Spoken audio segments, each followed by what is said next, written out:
जी अभी अब फिलहाल राम मंदिर का निर्माण भी शुरू हो चुका है। 2024 जनवरी तक राम मंदिर बताया लक्ष्य रखा गया है कि तब तक पूरा कर लिया जाएगा। आम दर्शनों के लिए भी शुरू हो जाएगा। है ना, हो जाएगा ना। खुशी, आप खुशी महसूस कर रहे हैं? बहुत खुश है मैं।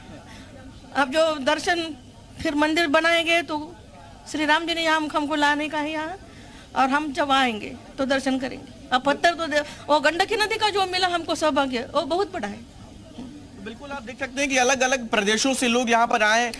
बिल्कुल शुभम हम देख रहे हैं, और देखिए भावुक भी नजर आ रही है। और उनका कहना है कि कभी उन्होंने त्रिपाल में देखा भगवान श्री राम को, आज चलिए वहां स्थिति थोड़ी सी बदली है लेकिन एक छोटे से कोने में विराजमान है। और अब उनके सामने एक भव्य मंदिर बन रहा है, शिलाएं आ रही हैं जिनकी कहीं ना कहीं अध्यात्म से वो शिलाएं जुड़ी हुई हैं, जिनका कुछ ना कुछ धार्मिक महत्व है।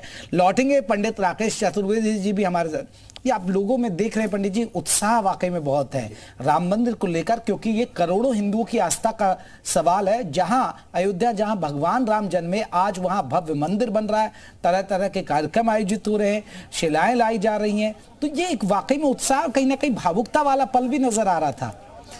जी देखिए जेपी जी, बहुत ही ज्यादा ये भावुक पल है। उसका एक मुख्य कारण है कि सनातन धर्म में अगर गृहस्थ आश्रम, जो गृहस्थ आश्रम को सर्वोच्च स्थान दिया गया है, उस गृहस्थ आश्रम में जो सबसे बड़े आदर्श हैं वह है पूज्य श्री रामचंद्र जी। इसीलिए जब रामायण ग्रंथ के बाद, वाल्मीकि रामायण के बाद जब रामायण रचना हुई तो उसको नाम दिया गया श्री रामचरितमानस, यानी कि राम के चरित्र का वर्णन किया गया।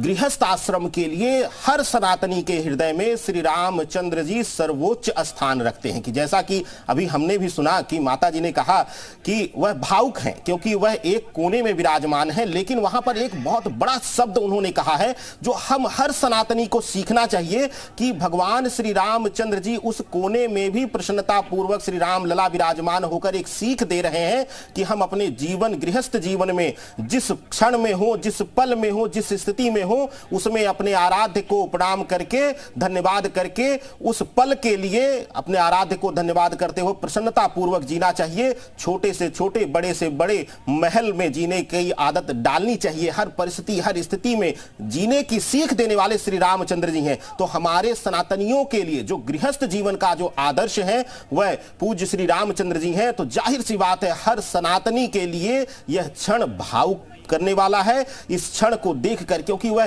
तिरपाल से जाकर के अब वह भव्य मंदिर का रूप और भव्य मूर्ति का रूप ले रहे हैं, तो जाहिर सी बात है हर कोई भावुक होगा वहां पर, और यह क्षण जो है वह हर सनातनी को भावुक करने वाला है। चलिए, बहुत बहुत शुक्रिया राकेश चतुर्वेदी जी, हमारे साथ आप जुड़े और आपने कई महत्वपूर्ण जानकारी हमारे दर्शकों को साझा की कि आखिरकार शालिग्राम का क्या महत्व होता है। शुभम पांडे हमारे सहयोगी ग्राउंड जीरो से हमें अपडेट दे रहे थे, लोगों के बीच में बात कर रहे थे। शुभम, आपका भी बहुत बहुत शुक्रिया।